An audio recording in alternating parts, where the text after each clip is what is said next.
ওয়ালাইকুম গাইজ, দেখো Kuwait 55 degree গরম পড়তেছে, 55 ডিগ্রি। আর বাংলাদেশও 40 ডিগ্রি 45 ডিগ্রি গরম পড়ে মানুষ একটা হাহাকার ছুটতে গেছে। আর এদিকে দেখেন 55 ডিগ্রির উপরে গরম পড়ে, তারপরেও আমরা এই গরমে দিয়ে বাইরে কাজ করতে হয়। কী করবো, এত টাকা খরচ করে এই কুয়েতে আসছি। দেখেন গরমে এই বিড়ালটা কি করতেছে,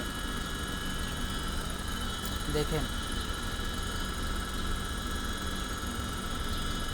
গরমে এই বিড়ালটা কি করতেছে। দেখেন মানুষ গরম সহ্য করতে পারে না, বিড়ালটা কিভাবে গরম সহ্য করবে দেখেন।